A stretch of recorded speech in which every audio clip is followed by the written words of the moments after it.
Hello, everyone. Welcome back to a brand new episode of English in Easy Steps. I am Alex. And I am Emma. We are so happy you are here with us today. How is everyone doing? We hope you are having a wonderful day, whether you are at home, on a bus, or maybe taking a break from your work or studies. That is very true. Today's episode is very special. It is long, detailed, and full of useful words. We're going to talk about a topic that everyone knows: work and study. It is a huge topic, Alex. We spend so many hours of our lives in an office, in a classroom, or at a desk. It is important to know how to describe these feelings and activities in English. Exactly. But before we start our long conversation, we have a very important challenge for all of you. Yes, our community challenge. We want you to go to the comments section right now. Tell us about your situation. Are you a student or do you have a job? Tell us the details. For example, I am a student of history and I love reading old books. Or, I am a waiter in a busy restaurant and I work on the weekends. Use adjectives. Is your job interesting?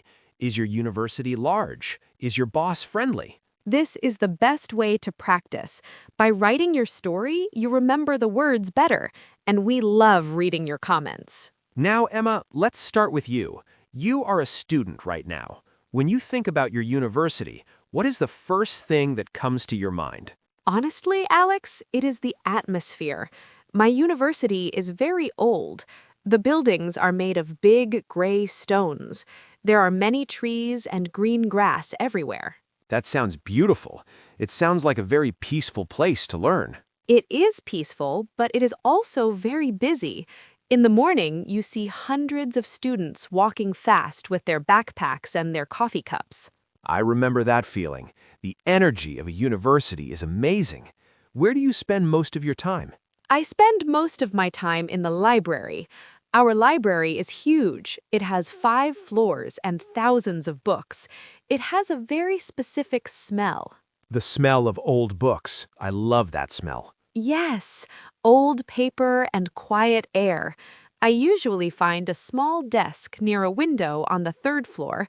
I like to have natural light when I study. And is it quiet there, or do students talk a lot? On the 3rd floor, it is strictly silent. If you make a noise, the librarian looks at you with an angry face. I know that look. Librarians are very protective of the silence. But on the 1st floor, there is a cafe. That is where we go to talk about our projects.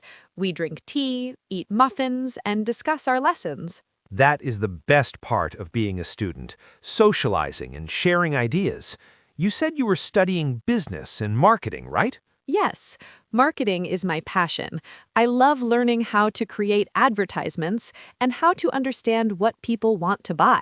Do you have a favorite professor? Yes, my digital marketing professor is incredible. She worked for a big company in New York for 10 years. She has many real stories to tell us. That is much better than only reading from a textbook. Real experience is very valuable. I agree. Sometimes she gives us a real problem from a company, and we have to find a solution. It's a great challenge. Now, Emma, let me tell you about my world. My world is the office world. As a project manager, my day is very different from yours. I want to hear about it, Alex. I think my future will be in an office like yours. What is your office like?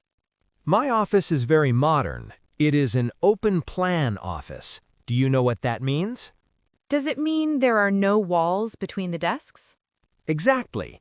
Everyone sits in one big room. I can see all my colleagues. It is good for communication, but sometimes it is a bit noisy. I imagine if everyone is talking on the phone at the same time, it must be difficult to focus. It can be.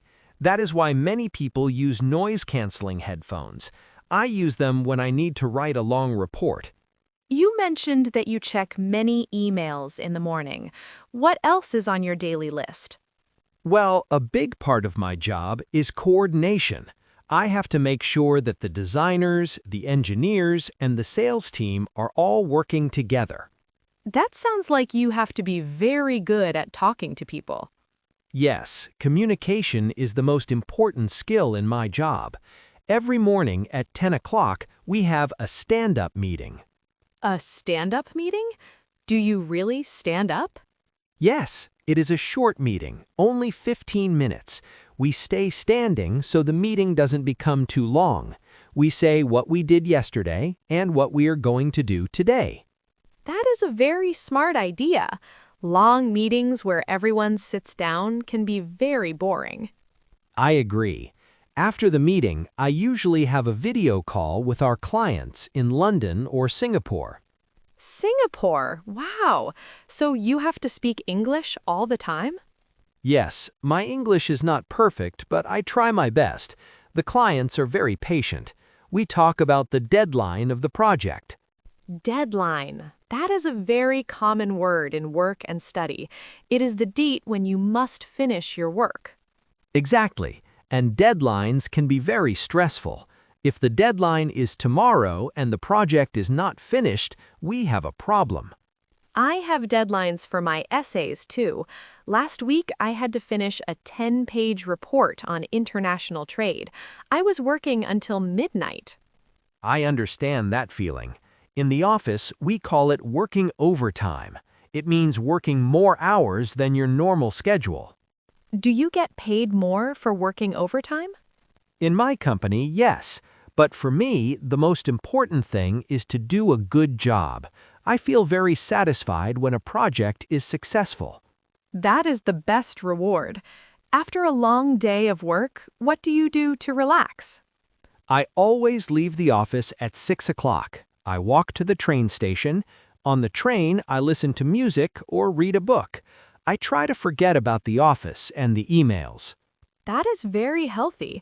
Separating work from your personal life is essential for your happiness.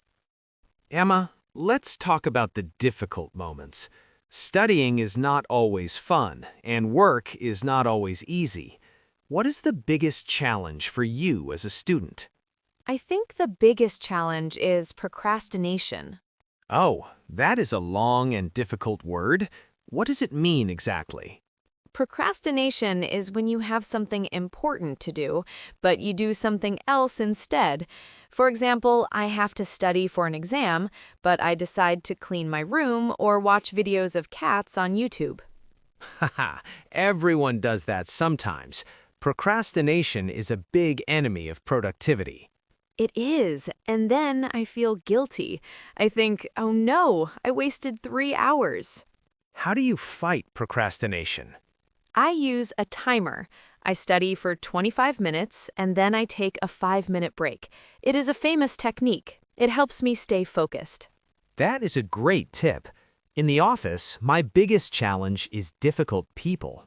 Really? Do you have colleagues who are not friendly? Most of my colleagues are wonderful, but sometimes there is a person who doesn't want to cooperate, or a client who is never happy with the results. That must be very frustrating. How do you handle a situation like that? I try to be very professional and calm. I listen to their complaints and I try to find a solution. I never shout or get angry. That would make the situation worse. You are very mature, Alex. I think I would be very upset. It takes practice.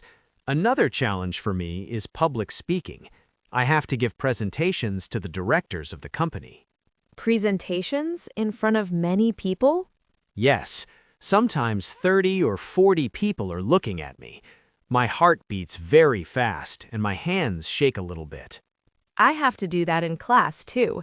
Giving a presentation in English is even more difficult because you are worried about your grammar and your pronunciation. Exactly. You think, did I say that word correctly? Do they understand me? But here's the secret. Most people only care about the information. They don't care if you make a small mistake. You are right. If the information is useful and interesting, the mistakes are not important. And what about exams, Emma? Do you feel very stressed during exam week? Oh, Alex, exam week is a nightmare.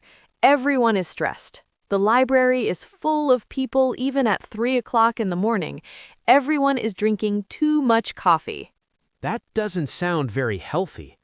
It isn't, but after the exams are finished, the feeling of relief is incredible. It's like a big weight disappears from your shoulders. I remember that feeling. It's the best feeling in the world. Alex, let's talk about the language we use. Business English is very different from the English we use with our friends, right? Yes, it is very different. For example, when I write to a friend, I say, "Hey, how are you?" But in an email to a client, I must be more formal. What do you say instead? I say, "Dear Mr. Smith, I hope this email finds you well." I hope this email finds you well. That is a very professional phrase. I need to remember that one. It is very common. And at the end of the email, I don't say, "Bye." I say, "Kind regards," or "Sincerely." In university, we also have to use formal language in our essays. We cannot use contractions like don't or can't. We must write do not and cannot. That is true. Academic English is very precise. You have to explain your ideas very clearly. And we have many technical words. In marketing, we talk about target audience, brand awareness, and market research. Oh, I use those words in my office too. Target audience means the group of people you want to sell your product to. Exactly. And brand awareness is how much people know about your company. It is interesting how work and study share the same vocabulary. Do you have to read academic articles in English? Yes, I do. Some articles are very long and difficult. I have to use a dictionary many times. That is good practice. In the beginning, it is slow, but after a few months, you recognize the words and you read much faster. I hope so. Sometimes I feel like I am not improving. Don't worry, Emma. Progress is often invisible. One day you will realize that you can read an entire page without looking at a dictionary. That is my dream. Alex, what advice can you give to someone who wants to work in an international company like yours? My first advice is focus on your listening skills. In a meeting, you need to understand different accents. That is a good point. People from India, Australia, or the US all have different accents. Exactly. And my second advice is learn common business phrases. Phrases like to touch base or to be on the same page. To be on the same page. I like that one. It means that two people agree or understand the same idea, right? Perfect. You are a very good student, Emma. If we are on the same page, the project will be successful. And what does to touch base mean? It means to contact someone briefly to check the progress of something. For example, let's touch base next Monday to talk about the project. These phrases make you sound more natural and professional. I'm going to write them in my notebook. Emma, the world of work is changing. Many people are not going to the office anymore. They are working from home. Yes, remote work. I think it is a great option. I would love to work from home in the future. Really? Why do you prefer working from home? Well, for many reasons. First, I don't have to spend time on the bus or the train. I can save 2 hours every day. That is true. The commute can be very tiring. Commute is the journey between your home and your work. Exactly. Also, I can work in my pajamas. No, I'm joking. But I can wear very comfortable clothes. Some people really do work in their pajamas, but I think it is better to get dressed. It helps your brain understand that it is time to work. I agree. Another advantage is that I can cook my own lunch in my kitchen. It is healthier and cheaper. That is a big advantage.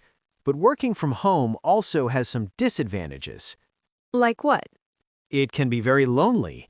You don't have your colleagues around you. You cannot have a quick conversation in the hallway or drink coffee together. That is true. Humans are social animals. We need contact with other people. Also, it is difficult to separate work from rest. If your office is in your living room, you are always thinking about work. I have that problem when I study at home. I see my bed and I want to take a nap. Exactly. The work-life balance is very important. You need to have a clear limit between your professional life and your personal life. What do you think about the digital nomad lifestyle? People who travel the world while they work on their computers. Oh, that is my dream, Emma. Imagine working from a beach in Thailand or a cafe in Paris. It sounds amazing, but you need to be very disciplined. You need to work even if the ocean is right in front of you. That is the difficult part. But many young people are doing it now. They use the internet to connect with their companies from anywhere. I think the future of work will be very flexible. Maybe we will go to the office 2 days a week and work from home 3 days a week. I think so too. This is called a hybrid model. It is the best of both worlds. You have the social contact and the flexibility. I hope my future marketing agency can be a hybrid agency.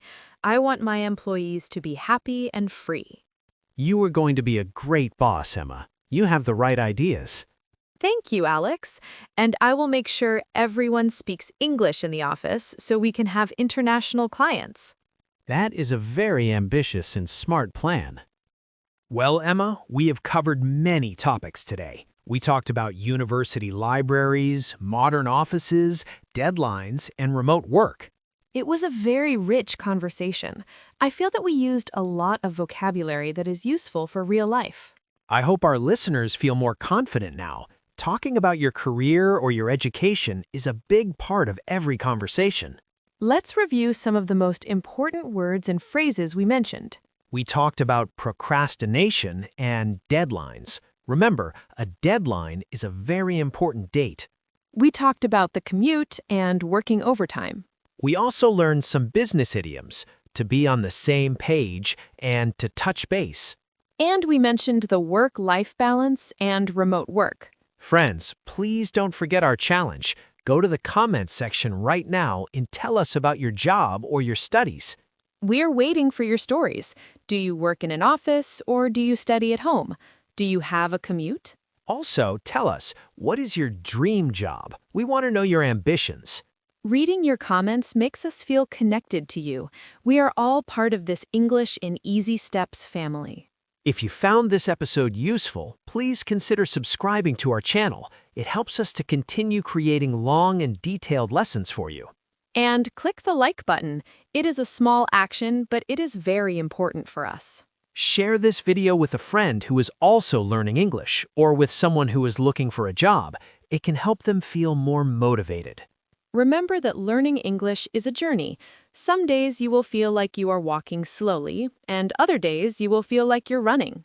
But the most important thing is that you never stop moving forward. Every word you learn today is a tool for your future. Thank you for spending these 20 minutes with us. We know your time is valuable, and we appreciate your dedication. Keep practicing your speaking. Talk to yourself in English about your daily tasks. Now I am checking my emails. Now I am going to a meeting. That is a great way to build fluency. I am Alex. And I'm Emma. We are English in Easy Steps. Stay curious, work hard, and always keep a smile on your face. We will see you in the next episode with more stories and more conversations. Have a wonderful and productive week. Goodbye for now. Bye-bye.